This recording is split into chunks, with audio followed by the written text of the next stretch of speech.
રામ અગસ્ત્ય સહિત ઘણા અગ્રણી સંતોની મુલાકાત લે છે, જેઓ રાવણ પર વિજય મેળવવા બદલ તેમને અભિનંદન આપે છે. તેઓ રામના પરાક્રમ અને શક્તિની પ્રશંસા કરે છે, પરંતુ રામ આશ્ચર્યચકિત થાય છે કે તેઓ રાવણના પુત્ર ઇન્દ્રજીતની તેના પિતા કરતાં વધુ શક્તિશાળી તરીકે તેવી રીતે તે સમજાવે કે કેવી રીતે ઇન્દ્રજીત યુદ્ધ. અહીં તાલસા શબ્દોમાં લખાણનો સારાંશ છે. કુંભયોની રામને ઇન્દ્રજીતના પૂર્વજો વિશે જણાવે છે. તે સમજાવે છે કે વિરાવનો જન્મ પુલસ્ત્ય એક બ્રહ્મર્ષિ અને તેની પુત્રીને ત્યાં થયો હતો. પુલસ્ત્યએ એવી સ્ત્રીઓને શ્રાપ આપ્યો હતો, જેણે તેવી સ્ત્રીઓને શ્રાપ આપ્યો હતો જેણે તેના વૈદિક અભ્યાસમાં ખલેલ પહોંચાડી હતી. અહીં 40 શબ્દોમાં લખાણનો સારાંશ છે. એક તપસ્વી વિરાવાને વૈજરાવન નામનો પુત્ર હતો, જે તેના ગુણો અને જ્ઞાન માટે જાણીતો હતો. બ્રહ્માએ તેને ધનનો સ્વામી બનવા માટે વરદાન આપ્યું હતું અને વિરાવે તેને લંકામાં રહેવાની સલાહ આપી હતી, જે વિશ્વકર્મ દ્વારા બાંધવામાં આવ્યું હતું, જે તે સમયે રામ અગસ્ત્યને રાક્ષસોની ઉત્પત્તિ અને પુલસ્ત્ય સાથેના તેમના જોડાણ વિશે પૂછે છે. અગસ્ત્ય સાથેના તેમના જોડાણ વિશે પૂછે છે. અગસ્ત્ય સમજાવે છે કે તેઓ બ્રહ્મ દ્વારા પાણીના રક્ષક તરીકે બનાવવામાં આવ્યા હતા, પરંતુ કેટલાક કહે છે દક્ષા અને અન્ય કહે છે કે યજ્ઞ. સુકેકાના પુત્રો માલ્યવાન, સુમાલી અને માલીને બ્રહ્મા પાસેથી વરદાન મળ્યું અને તેઓ અજેય બની ગયા. પછી તેઓએ વિશ્વકર્મની મદદથી લંકા શહેરનું અર્યું. પુત્રોએ ઘણા સંતાનોને જન્મ આપ્યો, જેમાં પ્રહસ્ત, પ્રઘાસ અને કૈકસી જેવા રાક્ષસો સામેલ હતા, જેમણે ઋષિઓ, આકાશીઓ અને સુકેકાના પુત્રોના ભયથી પીડાતા દેવતાઓ મહેશ્વર અને બાદવિષ્ણુ પાસેથી રક્ષણ માંગે છે. તેઓ વિષ્ણુને તેમની મુશ્કેલીઓનું વર્ણન કરે છે, જે રાક્ષસોનો નાશ કરવા માટે સંમત થાય છે. વિષ્ણુ એક પર્વતનું પ્રતિનિધિત્વ કરતા રાક્ષસો સાથે યુદ્ધ કરે છે, જેઓ તેમના પર વિવિધ શસ્ત્રોથી હુમલો કરે છે.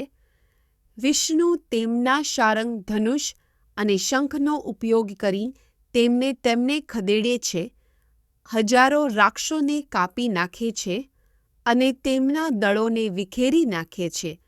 આખરે સુમાલી અને માલીનો પરાજય થાય છે. માલ્યવાન, એક શક્તિશાળી રાક્ષસ નેતા, વિષ્ણુ બદમના દ્વારા તેને યુદ્ધમાં પડકાર્યા પછી તેને મારી નાખવામાં આવે છે. રાક્ષસો હારાય છે અને યુદ્ધમાં તરફ ભાગી જાય છે.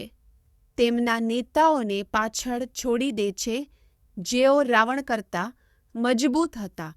વિષ્ણુની જીત એ રાક્ષસોની શક્તિનો અંત દર્શાવે છે. સુમાલી, એક રાક્ષસ, તેની પુત્રી કૈકસી પાસે એક તપસ્વી વિક્રમ સાથે તેના લગ્નની ગોઠવણ કરવા માટે પહોંચે છે. શક્તિશાળી 10 ગરદનવાળા રાક્ષસનો જન્મ થાય છે. ત્યારબાદ કુંભકર્ણ અને શૂર્પણખા આવે છે. સૌથી નાનો પુત્ર બિભીષણ ન્યાયી છે, જ્યારે અન્ય દુષ્ટ છે. રામ જંગલમાં પોતાના ભાઈઓની તપસ્યા વિશે પૂછે છે અને અગસ્ત્ય દ્વારા 10 ગરદનવાળા રાવણને પ્રહસ્ત દ્વારા લંકા શહેર તેના ભાઈ વિભીષણને પરત કરવા માટે સમજાવવામાં આવે છે, જે ત્યાં રહે છે. રાવણના પિતા વિરવા તેને અગાઉ આપવામાં આવેલા વરદાનને ટાંકીને વિભીષણ સાથે સંઘર્ષ ન કરવાની સલાહ આપે. રાક્ષસોના સ્વામી રાવણ માયાની પુત્રી મંદોદરી સાથે લગ્ન કરે છે, જ્યારે તેને તેઋષિ પૌલસ્ત્યનો પુત્ર છે. રાવણ પણ વજ્રજ્વાલા સાથે લગ્ન કરે છે અને બિભીષણ શર્મા સાથે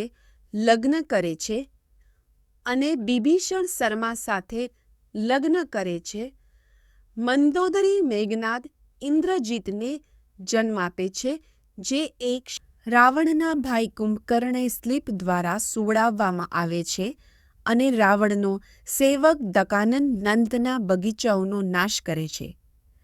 વૈખરવન એક સંદેશવાહકને લંકામાં મોકલે છે, પરંતુ રાવણ તેને મારી નાખે છે. સંદેશવાહક મહેશ્વર શિવ સાથે મિત્રતા ધરાવે છે અને તેને રાવણને દુષ્ટ કાર્યોથી રોકવાનું કહેવામાં હતું. મહોદર અને પ્રહસની આગેવાનીમાં રાવણ અને તેના સલાહકારો કૈલાસ પર્વત પર યક્ષો સાથે યુદ્ધમાં જોડાય છે. રાવણની શક્તિ અજોડ છે કારણ કે તે પોતાની ગદાથી હજારો યક્ષોને મારી નાખે છે, જ્યારે તેના સલાહકારો સેંકડોને હરાવે છે. આખરે યક્ષ સેના વિખેરાઈ જાય છે અને તેમના યોદ્ધાઓ ઘાયલ અથવા યક્ષ મણિભદ્ર હજારો યક્ષોને રાવણના રાક્ષસો સામે યુદ્ધમાં દોરી જાય છે. ઘાયલ અને મેળ ખાતા હોવા છતાં મણિભદ્ર હાર માનવાનો ઇનકાર કરે છે. જો કે તે આખરે રાવણના ભ્રમમાં હારી જાય છે અને ઘાયલ થઈને તેના રથ પરથી પડી જાય છે. પછી રાક્ષસ રાજા પુષ્પકકારને યુદ્ધના ઇનામ તરીકે જીતનો આનંદ માણતા આકાશમાં ચઢે છે. રાક્ષસોના રાજા રાવણે નળના વિશાળ લાકડાની મુલાકાત લીધી હતી, જ્યાં તેનો સામનો ભાવાના ઉગ્ર સેવક મહાસેના અને નંદી સાથે થયો હતો. રાવણ અને નંદી વચ્ચેના સંઘર્ષ પછી શંકરે દરમિયાનગીરી કરી હતી અને રાવણને તેનું નામ રાવણ અને ચંદ્રહાસ નામની તેજસ્વી તલવાર આપી હતી. લંકાના રાજા રાવણ હિમાલયમાં એક સુંદર તપસ્વી વેદવતીનો સામનો કરે છે. તે તેને તેની સાથે લગ્ન કરવાનો પ્રયાસ કરે છે, પરંતુ તેણી ઇનકાર કરે છે કારણ કે તેણી સાથે લગ્ન કરવામાં તેના પકડી તરીકે રાવણ પુષ્પક પર ચડે છે, પૃથ્વીને પાર કરે છે અને રાજા મારુતાના બલિદાનની મુલાકાત લે છે. પશુઓના વેશમાં દેવતાઓ આ વિધિમાં ભાગ લે છે. રાવણ પોતાની શ્રેષ્ઠ ગણાવીને બલિદાનમાં જોડાવાનો પ્રયાસ કરે છે, પરંતુ રાજા મારુત દ્વારા તેને પડકારવામાં આવે છે. રાજાના રાવણ રાક્ષસ રાજા વિવિધ રાજાઓનો સામનો કરે છે, જેઓ તેની શક્તિથી ડરતા હોય છે અને લડ્યા વિના આત્મસમર્પણ કરે છે. જો કે અયોધ્યાના રાજા અનારણ્ય પીછેહઠ કરવાનો ઇનકાર કરે છે અને રાવણ સાથે યુદ્ધમાં જોડાય છે, જે આખરે અનારણ્યના દળોને હરાવીને અને તેમના ઘણા સૈનિકોને મારી નાખ્યા. એક શક્તિશાળી તપસ્વી નારદ રાક્ષસોના 10 ગરદનવાળા રાજા રાવણને સલાહ આપે છે કે તે પહેલેથી જ નબળા અને નિર્બળ માણસોને હેરાન કરવાનું બંધ કરે. નારદ સૂચવે છે કે રાવણ દેવતાઓ માટે ખૂબ શક્તિશાળી છે અને તેના બદલે તેણે મૃત્યુના શાસક સમય યમ પર વિજય મેળવવો જોઈએ, જે તેને તમામ વિશ્વ. નારદ યમના નિવાસસ્થાનની મુલાકાત લે છે અને તેને રાવણ 10 ગરદનવાળા રક્ષા વિશે ચેતવણી આપે છે, જે વિનાશ લાવવા માટે આવ્યો છે. રાવણ તેની શક્તિશાળી કાર પુષ્પકમાં આવે છે અને તેમના દુષ્ટ કૃત્યોથી પીડાતા આત્માઓને મુક્ત કરવાનું શરૂ કરે છે, પરંતુ આ યમના સૈનિકો અને નારદની યમ મૃત્યુનો સ્વામી રાવણ 10 ગરદનવાળા રાક્ષસ સાથે તીવ્ર યુદ્ધમાં જોડાય છે. યમની શ્રેષ્ઠ શક્તિ અને શસ્ત્રાગાર હોવા છતાં તે રાવણને બ્રહ્મના વરદાનને કારણે તેને હરાવી શકતો નથી. યમ આખરે યુદ્ધભૂમિમાંથી અદૃશ્ય થઈ જાય છે, જેનાથી રાવણ વિજયી બને છે. રાવણ યુદ્ધમાં આનંદિત થઈને વિવિધ પ્રદેશો પર વિજય મેળવ્યો અને નિવત્કવચ સાથે મિત્રતા કરી પછી તેણે કલાક્યાને હરાવ્યા અને 14 દૈત્યોનો નાશ કર્યો. રાવણ વરુણના નિવાસસ્થાનમાં પ્રવેશ્યો, તેના સેનાપતિઓ અને પુત્રોને મારી નાખ્યા. પરંતુ આખરે 10 ગળાવાળો રાક્ષસ રાવણ સંઘર્ષની શોધમાં બાલીના ઘરમાં પ્રવેશ કરે છે, પરંતુ દ્વારપાલ કૃતાર્થ હરિ દ્વારા ડરાવે છે, જે મૃત્યુની જેમ અજેય છે. રાવણ હરિ પર તેની ભૂતકાળની જીતનો ત્રિકાળ જીત હોય તરે છે, પરંતુ જાણે છે જે મૃત્યુની જેમ અજય હરવ્યા છે. અનેવા દયછોડી પ્રામણજન પૂછવચના જીતીનાર લંકાનો રાજા રાવણ સૂર્યદેવનો સામનો કરવા માટે મેરુ પર્વત પર પહોંચ્યો હતો, પરંતુ તેના તેજસ્વી પ્રકાશથી અભિભૂત થઈ ગયો હતો. તેના મંત્રી પ્રહસ્તએ રાવણની સૂર્ય સાથે વાતચીત કરવાની, લડાઈ અથવા શરણાગતિ આપવાની આજ્ઞા આપી હતી. જો કે સૂર્યએ તેના દ્વારપાલ દાંડીને રાવણની જાણ કરવાની સૂચના આપી હતી. રાવણ એક સામાન્ય માણસના વેશમાં એક ઋષિ પર્વતને મળે છે, જે તેને એક શક્તિશાળી રાજા માંધાત સાથે ઓળખે છે. રાવણ યુદ્ધ માટે પૂછે છે અને માંધાત સ્વીકારે છે. બંને ઉગ્ર લડાઈમાં જોડાય છે, વિવિધ શસ્ત્રોથી પ્રહાર કરે છે, પરંતુ આખરે પુલસ્ત્ય અને ગાલવ ઋષિઓ દ્વારા અટકાવવામાં આવે છે.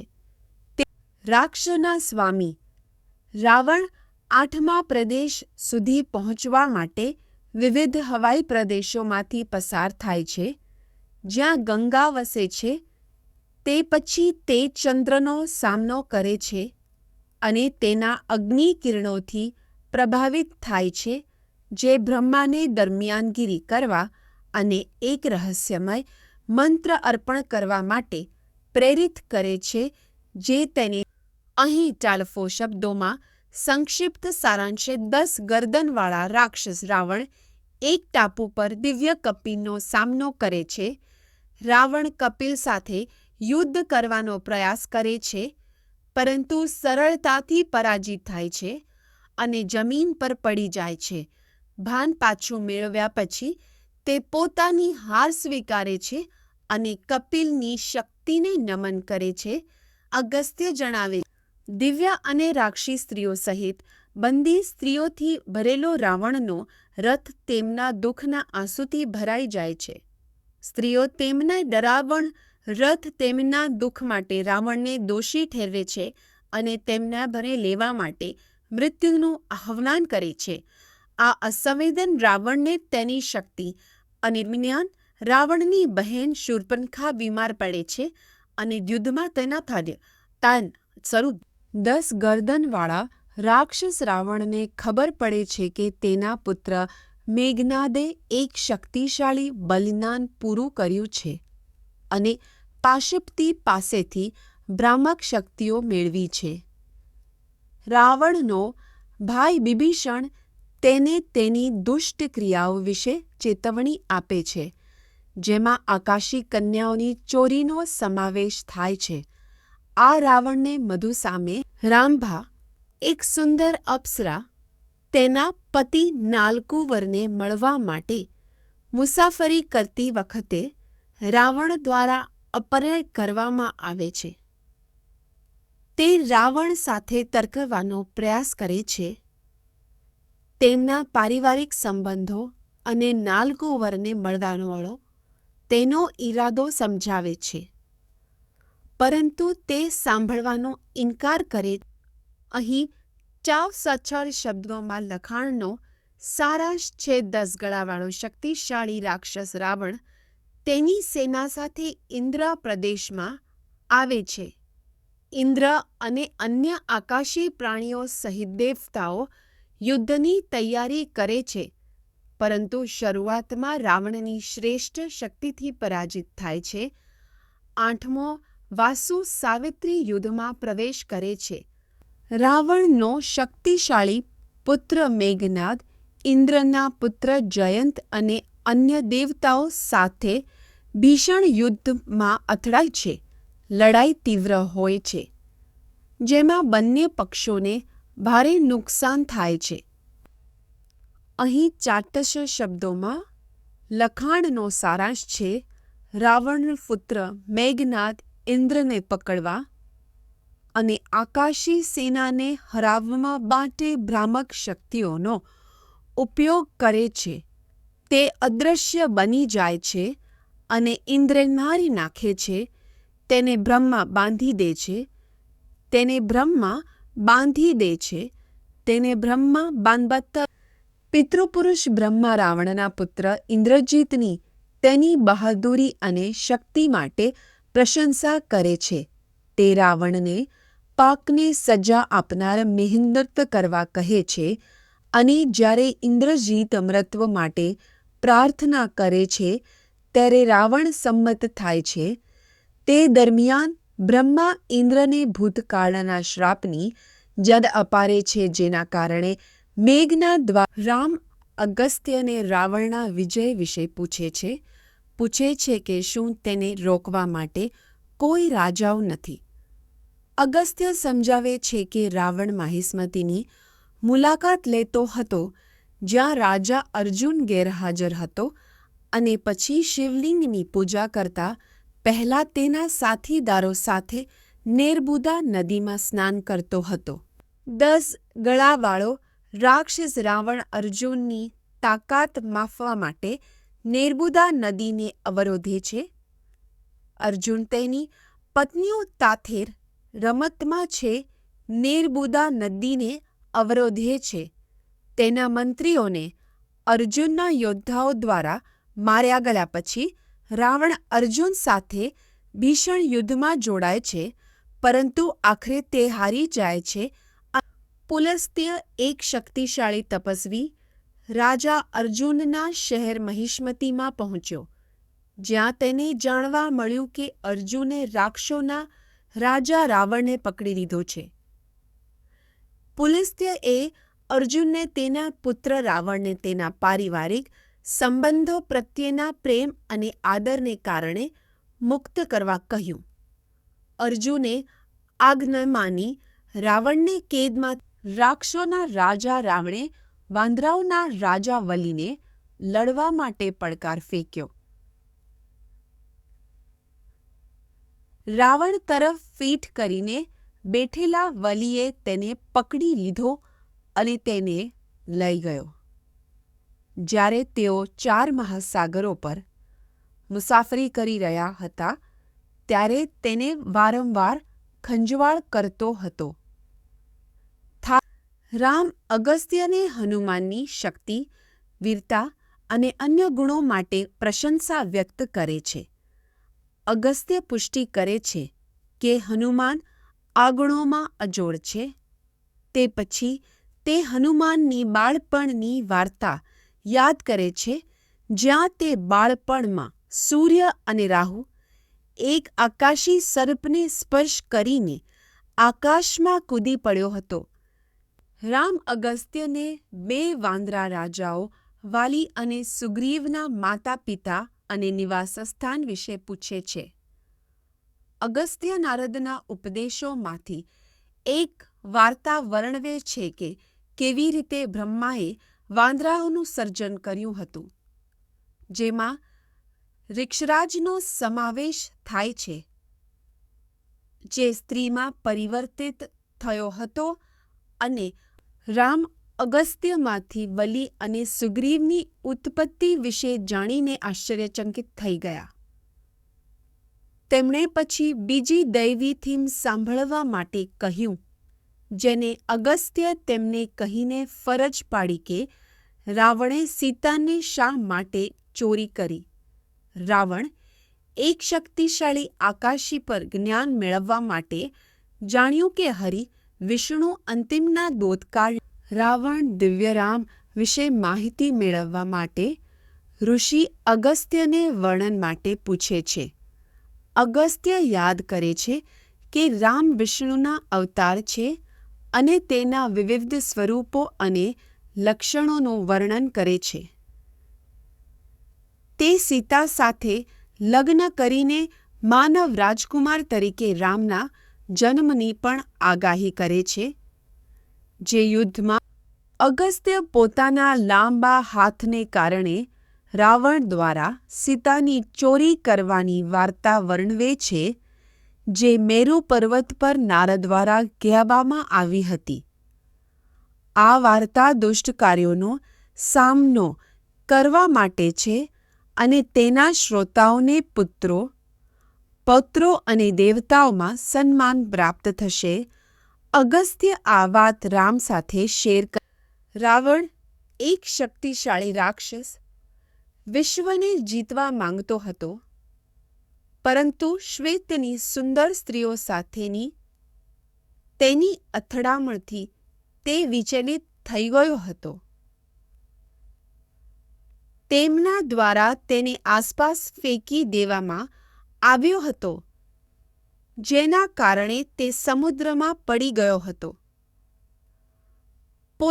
વહેલી સવારે ગાયકો દ્વારા રામની પ્રશંસા કરવામાં આવે છે. રાજા તરીકેની તેમની પ્રથમ રાતથી તેમને જગાડવામાં આવે છે. તેઓ ઉઠે છે, પોતાનું મોં ધોવે છે અને અગ્નિ અર્પણ કરે છે. પૂજારીઓ, મંત્રીઓ, રાજાઓ, વાંદરાઓ અને રાક્ષસો સહિત લોકો તેમની પૂજા કરે છે. તેમને દિવ્ય રાજા ઇન્દ્રની જેમ માન આપે. રામ તેમના વહીવટી કાર્યો પૂર્ણ કર્યા પછી રાવણ પર તેમની જીત બદલ તેમને અભિનંદન આપવા આવેલા વિવિધ રાજાઓને વિદાય આપે છે.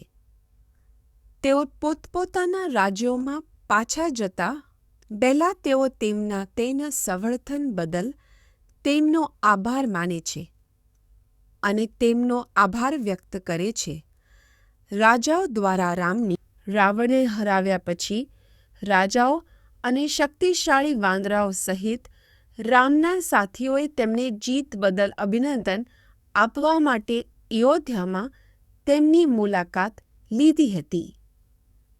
તેઓ રત્નો અને ઘોડાઓ જેવી ભેટો લાવ્યા હતા, જે રામે સ્વીકારી હતી અને પછીથી અન્ય મિત્રોને આપી હતી, જેમણે તેમને યુદ્ધમાં મદદ કરી હતી. રામ સુગ્રીવને કિષ્કિંધા અને બિભીષણને લંકાના રાજા તરીકે નિયુક્ત કરે છે. તે તેમને સમજદારી અને તેમના પ્રત્યે વફાદાર રહેવાની સલાહ આપે છે. હનુમાન રામ પ્રત્યે ભક્તિ વ્યક્ત કરે છે, જે તેમને નીલમ સાંકળથી પુરસ્કૃત કરે છે. વાંદરાઓ અને રાક્ષસો લાગણીથી અભિભૂત થઈને રામને વિદાય આપે છે. રામની મુલાકાત પુષ્પક દ્વારા લેવામાં આવે છે, જે કોયરા દ્વારા મોકલવામાં આવેલી એક જાદુઈ કાર છે, જે રામના પરિવહન માટે તેની સેવા આપે છે. રામ આ પ્રસ્તાવને સ્વીકારે છે અને પોતાની મરજીથી પાછા ફરવા માટે તેને મોકલતા પહેલા કારે છે. આ દરમિયાન ભરત રામના શાસનની પ્રશંસા કરે છે અને નોંધે છે. રામ અશોક જંગલમાં પ્રવેશ કરે છે, જે વિવિધ વૃક્ષો, ફૂલો અને તળાવોથી ભરેલું એક સુંદર અને જીવંત સ્થળ છે. તે સીતા સાથે એક ઉત્તમ બેઠક પર બેસે છે, જે ગર્ભવતી છે, અને તેઓ 10 હદે મનસંજર મત્રા તેમની સામે નૃત્ય કરે છે. રામ દરરોજ સીતાને ખુશ કરે છે અને તેઓ 10,000 રામ વાડરાને તેમના અને તેમના પરિવાર વિશે જાહેર મંતવ્યો વિશે પૂછે છે. વાડરા જણાવે છે કે લોકો રામના વિજયની પ્રશંસા કરે છે, પરંતુ રાવણ દ્વારા સીતાને સ્પર્શ કર્યા પછી તેને પાછા લાવવાના તેમના નિર્ણયની ટીકા કરે છે, જે સૂચવે છે કે તે નબળાઈ નિશાની હતી. રામ નિરાશ થાય છે તેના રામ પોતાના ભાઈઓ લક્ષ્મણ, ભરત અને શત્રુઘ્નને પોતાના નિવાસ સ્થાને આવવા માટે મોકલે છે. તેઓ રામની તકલીફ અને ચિંતા જોઈને આવે છે. તેઓ તેમનું ઉષ્માભર્યું સ્વાગત કરે છે, તેમને ભેટી પડે છે અને બેસે છે અને તેમને વિદ્વાન જાહેર ટીકાથી દુઃખ અને શરમ અનુભવતા રામ લક્ષ્મણને સીતાને ગંગા નદીની બીજી બાજુના આશ્રમમાં લઈ જવાનો આદેશ આપે છે. તે પૂછે છે કે વધુ ખરાબ પ્રતિષ્ઠાના ભયને ટાંકીને કોઈને પણ દેશનિકાલ વિશે ખબર ન પડે. રામનું હૃદય ભારે છે કારણ કે તે તેના નિવાસ સ્થાન તરફ રવાના થાય છે. તેની આંખો આંસુથી ભારે હૃદય સાથે લક્ષ્મણ સીતાને રથમાં ગંગા કિનારે લઈ જાય છે. સીતા ચિંતા અને ભય વ્યક્ત કરે છે, પરંતુ લક્ષ્મણ તેને ખાતરી આપે છે તેઓ હોડીમાં નદી પાર કરે છે. સીતાનું લક્ષ્ય તપસ્વીઓને ભેટો આપવા માટે બીજી બાજુ પહોંચવાનું અને પછી રામને જોવા માટે રાજધાની જોવા માટે લક્ષ્મણ દુઃખથી ત્રાસીને સીતાને કબૂલ કરે છે કે રામે જાહેર નિંદાઓને કારણે તેનો ત્યાગ કર્યો છે. તે તેને જહ્નવી નદી નજીકના પવિત્ર આશ્રમમાં રહેવાની સૂચના આપે છે અને તેમના પિતા દકારથના મહાન સંત અને મિત્ર વાલ્મીકી પાસે જાય છે, જેથી તેણીના દિવસો ખુશીથી વિતાવી શકે. અને દિલ તૂટી ગયેલી અને રડતી સીતા લક્ષ્મણને કહે છે કે રામે તેને નકારી દીધો છે અને તે હવે એકલી છે અને સમાજથી દૂર છે. તેણી તેને તેના આદેશોનું પાલન કરવા અને રામ પાસે પાછા ફરવા કહે છે, પરંતુ તેને તેની શુદ્ધતા અને ભક્તિની જાણ કરવા પણ વિનંતી કરે છે. અહીં ચાલ 80 શબ્દોમાં સંક્ષિપ્ત સારાંશ છે. ઋષિ છોકરાઓ વાલ્મીકીને નદીના કાંઠે સીતાના વિલાપ વિશે જાણ કરે છે. વાલ્મીકી તેની પાસે આવે છે અને તેને દિલાસો આપે છે. તેણીને દશરથની પુત્રવધૂ અને રામની પત્ની સીતા તરીકે ઓળખે છે. તે તેણીને આશ્રય અને સ્ત્રી તપસ્વીઓ લક્ષ્મણ રામના સીતાથી અલગ થવાથી પરેશાન થાય છે અને રથ ચાલક સુમંત્રન તેમના ભાગ્ય વિશે સવાલ કરે છે. સુમંત્ર ઋષિ દુર્વાસા દ્વારા કરવામાં આવેલી ભવિષ્યવાણી દર્શાવે છે કે રામ નિયતિના પ્રભાવને કારણે સીતા, લક્ષ્મણ, શત્રુઘ્ન અને ભરત સહિત તેમના પ્રિયજનોથી અલગ થઈ જશે. સુમંત્ર લક્ષ્મણને મહાન તપસ્વી દુર્વાસા સાથેની તેમની મુલાકાત વિશે જણાવે છે, જેમણે રાજા દકાર્થને જાહેર કર્યું હતું કે રામ 1 જબર સુધી શાસન કરશે, સીતા પર 2 પુત્રો પેદા કરશે અને ઘણા શાહી પરિવારોની સ્થાપના કરશે. આ ભવિષ્યવાણી પછી લક્ષ્મણ સાથે વહેંચવામાં આવે છે, જે ખુશ અને ધૈર્યવાન. અહીં તાલફા શબ્દો સંક્ષિપ્ત સારાંશ છે. લક્ષ્મણ સીતાને વાલ્મીકીના આશ્રમમાં છોડીને અયોધ્યા આવે છે. રામને દુઃખી થતા જોઈને તે તેને સાંસારિક સંપત્તિમાં આસક્ત ન થવાની સલાહ આપે છે અને સીતાનો ત્યાગ કરવાથી જાહેર દોષ ટાળવામાં આવશે. લક્ષ્મણના શબ્દોથી રામને સાંત્વના મળે છે. તેમનું દુઃખ અને રામ લક્ષ્મણે રાજ્યના કામકાજ માટે આવેલા અધિકારીઓ અને સલાહકારોને બોલાવવા કહે છે. રાજા નૃગના ઉદાહરણને ટાંકીને, જેમને 2 બ્રાહ્મણોને પ્રેક્ષકો તરીકે નકાર્યા પછી અદૃશ્ય રહેવાનો શ્રાપ આપવામાં આવ્યો હતો. રામ રોજ તેમની ફરજોમાં ભાગ લેવાના મહત્વ પર ભાર મૂકે છે, જેથી લક્ષ્મણ રામને 2 બ્રાહ્મણો દ્વારા શ્રાપ પામ્યા પછી રાજા નૃગના પ્રતિભા વિશે પૂછે છે.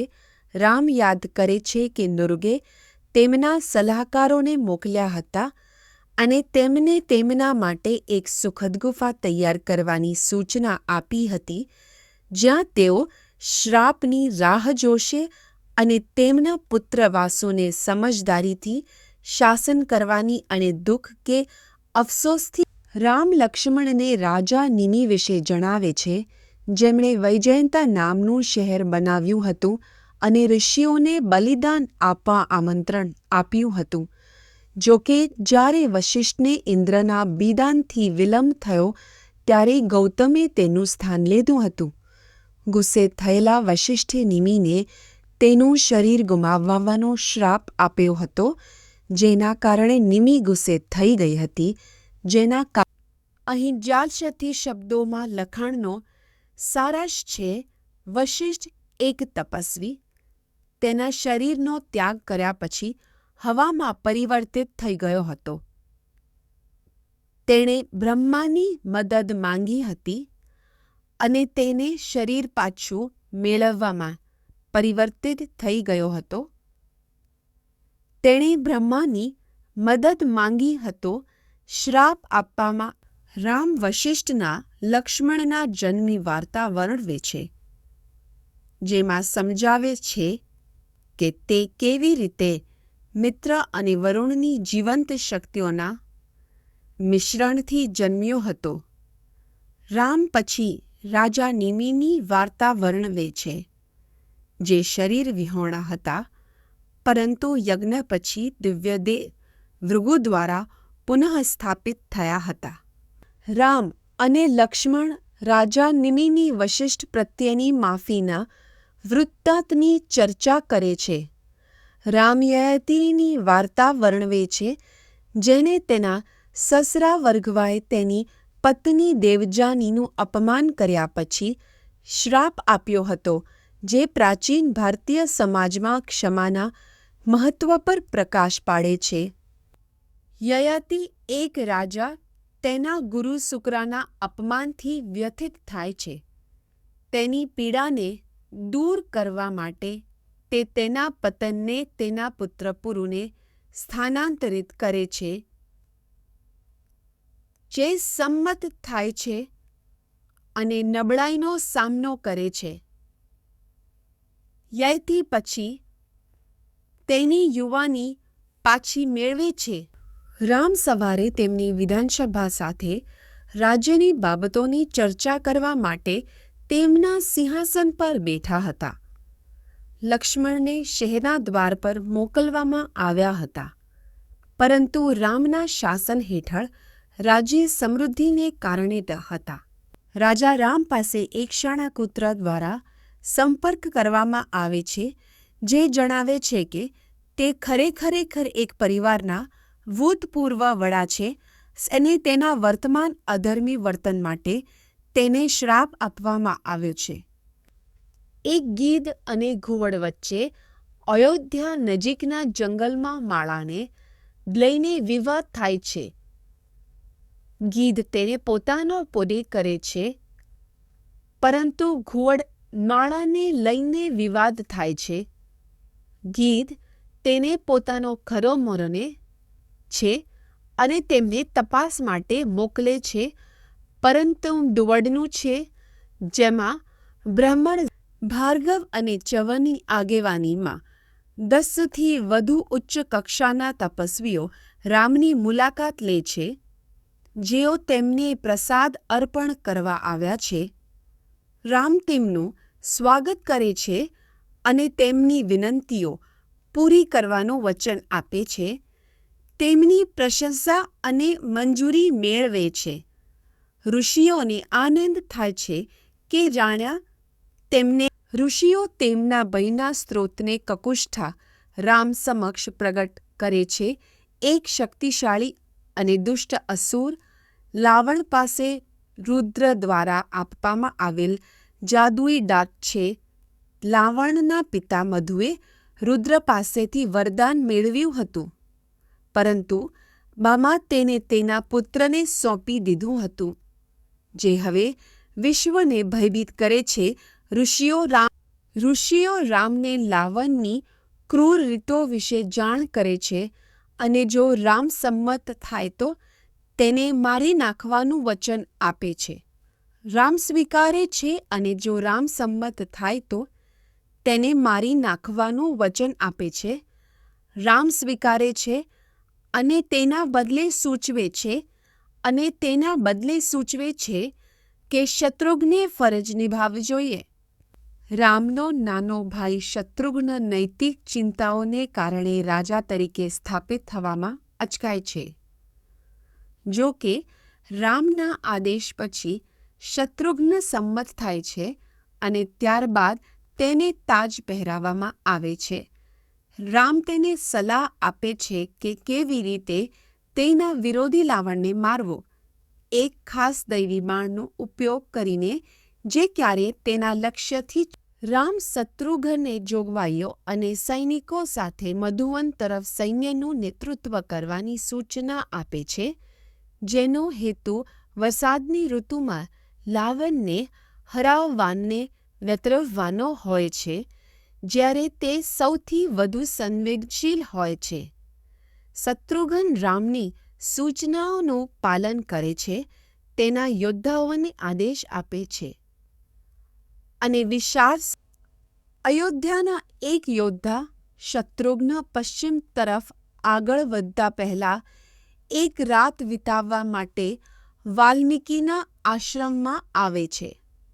વાલ્મીકી તેનું સ્વાગત કરે છે અને તેના પૂર્વજ સૌદાસા વિશે એક વાર્તા શેર કરે છે, જેને શિકારની સફર દરમિયાન તેના સાથીની હત્યા કરવા બદલ રાક્ષસ દ્વારા શત્રુઘ્ને સાંભળ્યું કે સીતાએ દૂર હતા, ત્યારે તેમણે જોડિયા પુત્રો કુશ અને લવને જન્મ આપ્યો હતો.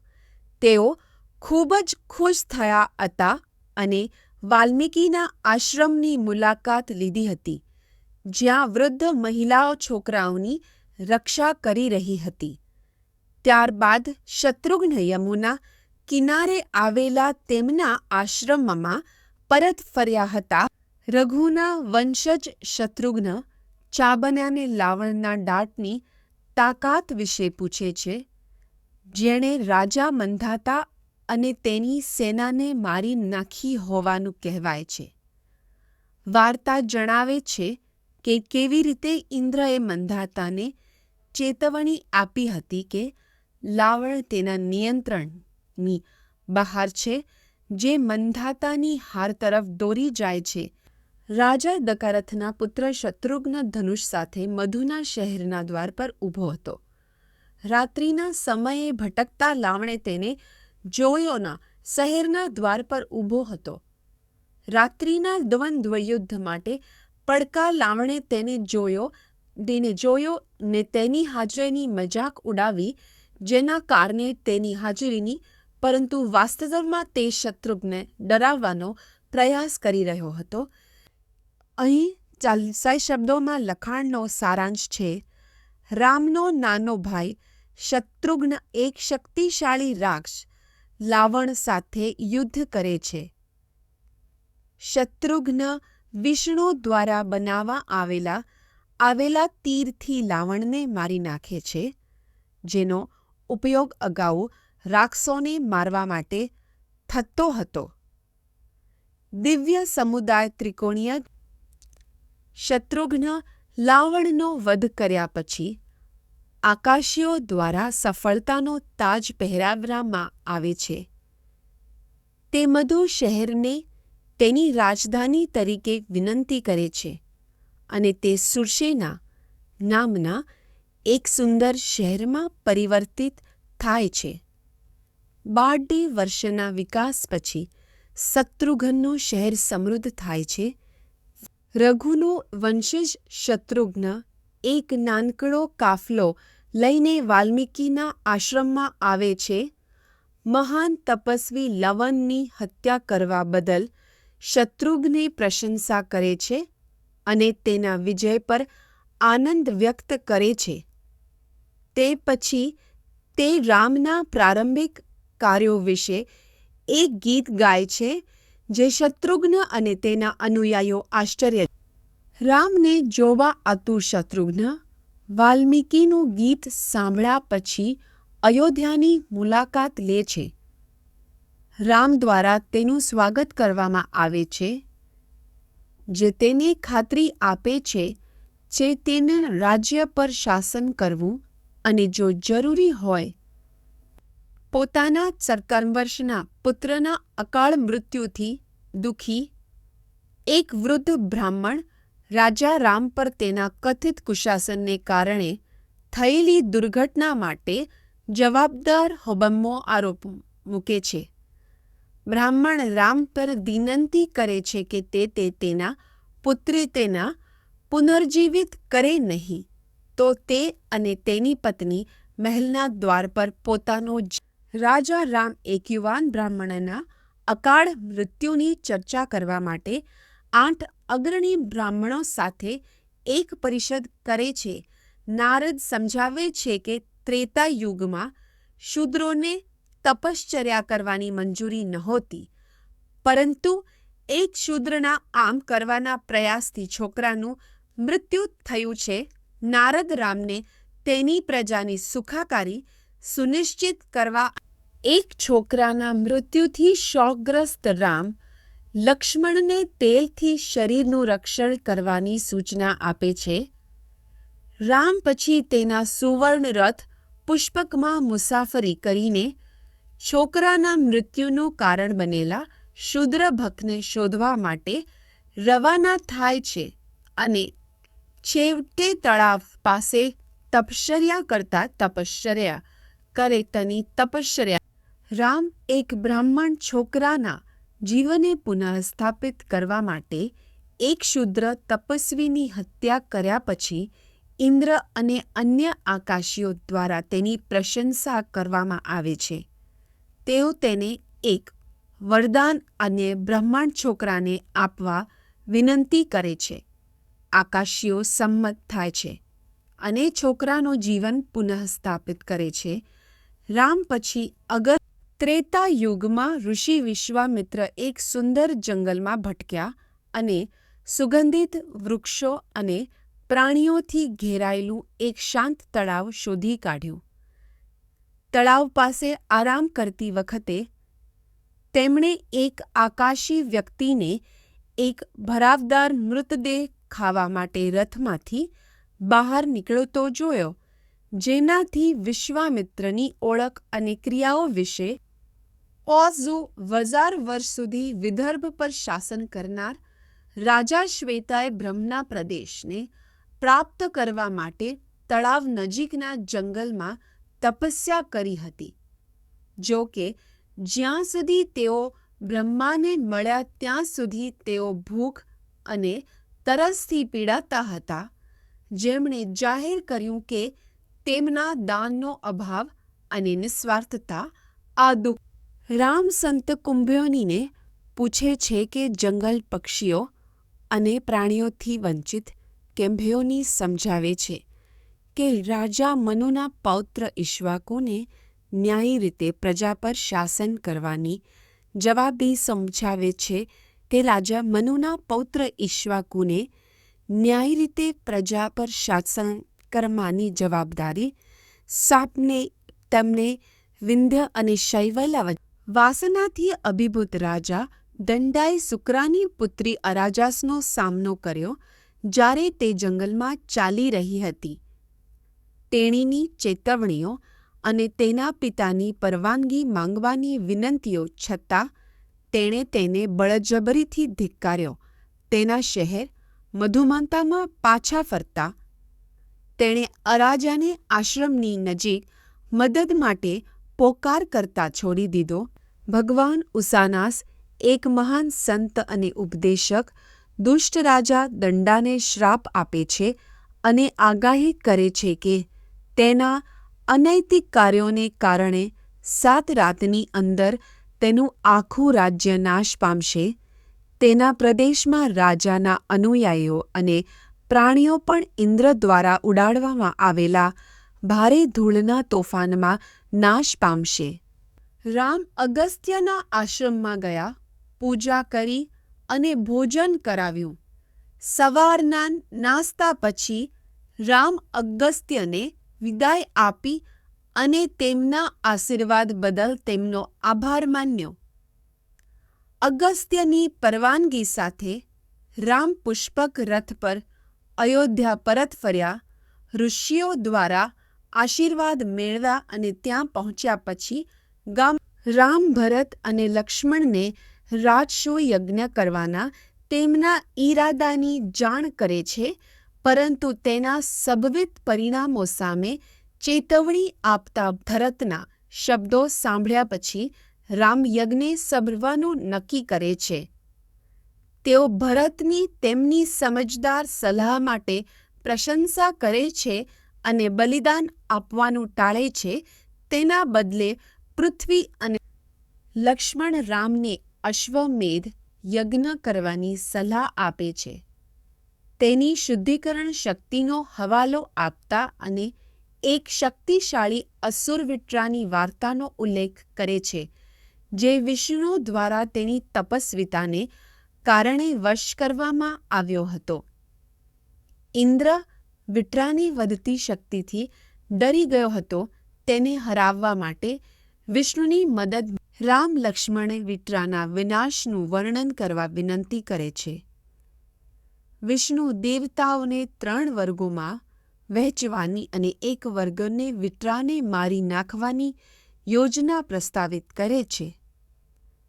દેવસૌ સંમત થાય છે અને વિટ્રાને મારી નાખવાનો પ્રયાસ કરે છે, પરંતુ ઇન્દ્રનો પ્રયાસ નિષ્ફળ જાય છે કારણ કે ઇન્દ્ર વિટ્રાની હત્યા કર્યા પછી પાપ દ્વારા હુમલો થયો, તેની ફરજોથી અલગ થઈ ગયો અને અંધાધૂંધી સર્જાઈ. દેવતાઓએ દિર્યનગિરી કરી તેને શુદ્ધ કરવા માટે ઘોડો બલિદાન આપ્યું.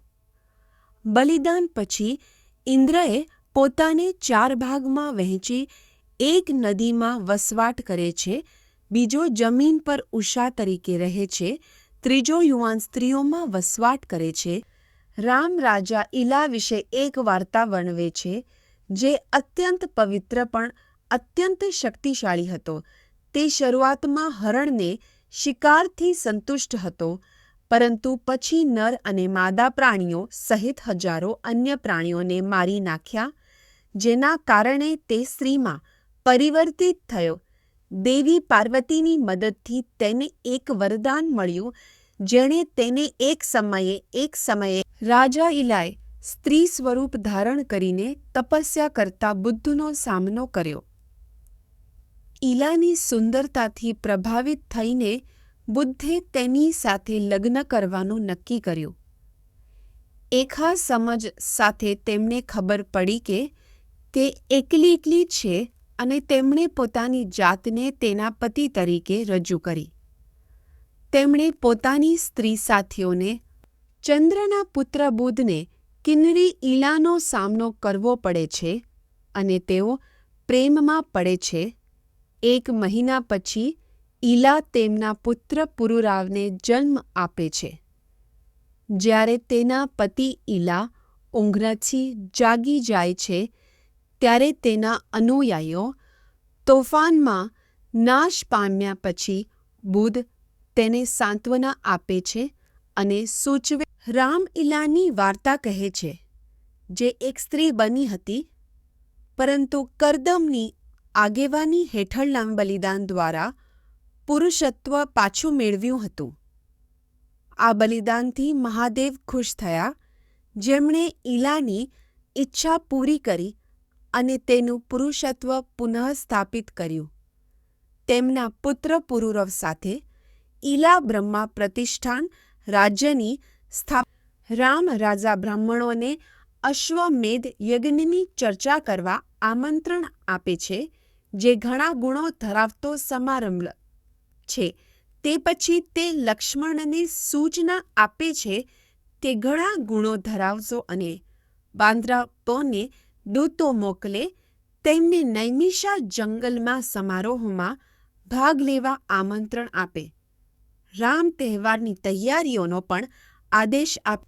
રામના અશ્વમેધની શરૂઆત રાજાઓ, બ્રાહ્મણો, ઋષિઓ અને અન્ય લોકોને ભવ્ય વ્યવસ્થા અને ઉદાર ભેટો સાથે થઈ હતી. આ બલિદાન 1 વર્ષ સુધી ચાલુ રહ્યું, જેમાં હાજરી આપનારા બધાને સંતોષ થયો અને વિશાળ માત્રામાં સંપત્તિ, ઝવેરાત અને કપડાની વહેંચણી કરી.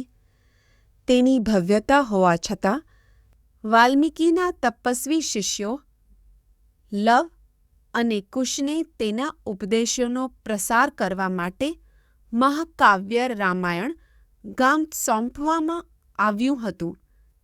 તેમને સંગીત અને વાદ્યોના મિશ્રણનો ઉપયોગ કરીને બ્રાહ્મણોના ઘરો, મહેલો અને ભેગા થયેલા તપસ્વીઓ સહિત વિવિધ સ્થળોએ તેને ગાવાની સૂચના આપવામાં આવી હતી. રામના જોડિયા પુત્રો લવ અને કુશ રામની વિનંતી પર વાલ્મીકી દ્વારા રચિત ગીત ગાય છે. પ્રેક્ષકો મંત્રમુગ્ધ થઈ જાય છે, પરંતુ જ્યારે સોનાના સિક્કા અર્પણ કરવામાં આવે છે ત્યારે તેઓ ના પાડે છે. રામ એક દૂતને વાલ્મીકીને પૂછવાની સૂચના આપે છે કે શું સીતા સભા સમક્ષ જુબાની આપીને તેની શુદ્ધતા સાબિત કરી શકે છે. વાલ્મીકી સંમત થાય છે અને રામ જાહેરાત કરે છે કે સીતા બીજા દિવસે તેની નિર્દોષતાની શપથ લેશે. ઋષિઓ રામની તેના ઉમદા કાર્ય માટે પ્રશંસા કરે છે, જે વાર્તામાં એક મોટી ઘટના બની જાય છે. યજ્ઞભૂમિ પર રામના આગમનને ઋષિઓ, રાક્ષસો, વાંદરાઓ અને અન્ય પ્રાણીઓની સભા મળી હતી. સીતા વાલ્મીકી સાથે દુઃખમાં માથું નમાવીને સભા મળી હતી. સીતા વાલ્મીકીએ રામને સંબોધન કર્યું હતું.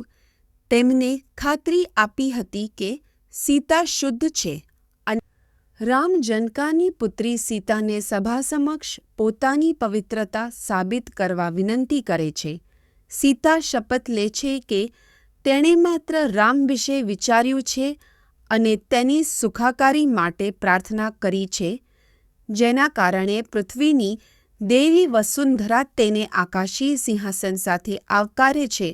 આકાશીઓ સીતાના આચરણની પ્રશંસા કરે છે અને બ્રહ્માંડ આનંદ. રામ દુઃખથી અભિભૂત થઈને વસુધાને પાતાળમાંથી સીતાને પાછી લાવવા વિનંતી કરે છે. બ્રહ્મા દરમિયાનગીરી કરે છે. રામને વિષ્ણુ તરીકેના તેમના અગાઉના જીવનની યાદ અપાવે છે. અનંત મિત્ર છે, પરંતુ તેમના પરની તેમની તપસ્વી નિર્ભરતાને કારણે તેઓ નાગા પ્રદેશમાં ગયા છે. રામ હજુ પણ સીતાના પાતાળજાના પ્રસ્થાનથી દુઃખી છે. અસંખ્ય બલિદાન આપે છે અને 1000 વર્ષથી વધુ સમય સુધી તેમના રાજ્યને કુશળતાપૂર્વક સંચાલિત કરે છે, જે તેમના લોકોમાં શાંતિ અને સમૃદ્ધિ લાવે છે. તેમની માતા કૌશલ્યા આખરે અવસાન પામે છે.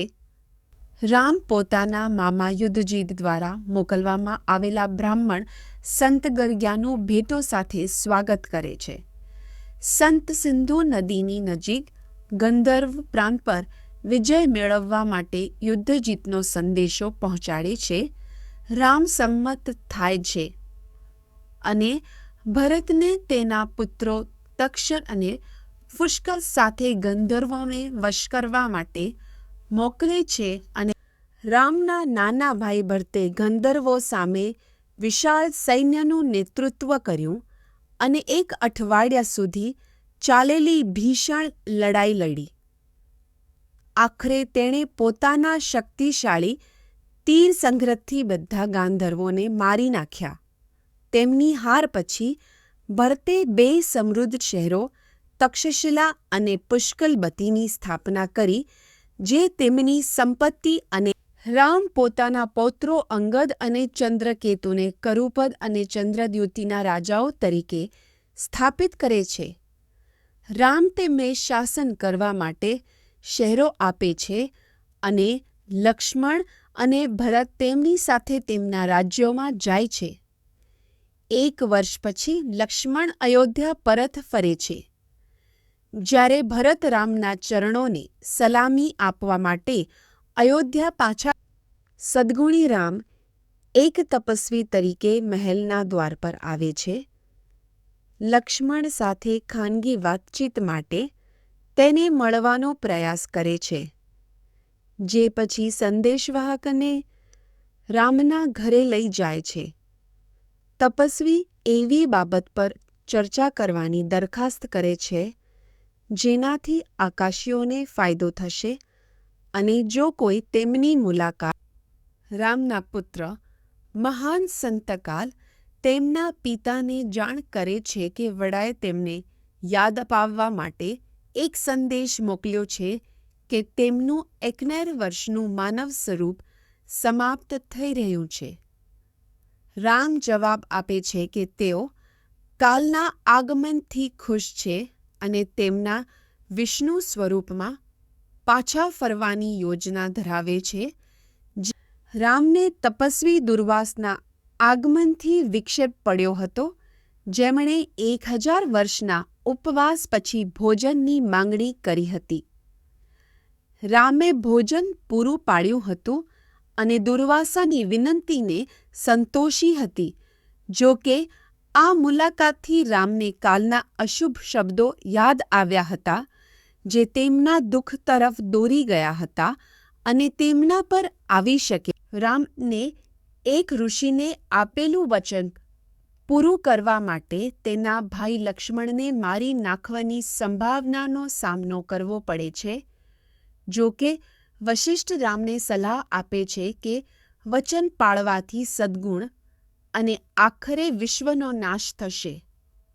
આ તર્કથી આશ્વસ્ત થઈને રામ લક્ષ્મણનો ત્યાગ કરે છે, જે પછી સરજુ નદીના કિનારે લક્ષ્મણે જોડ્યા પછી દુઃખી થયેલા રામ અયોધ્યા છોડવાનું વિચારે છે.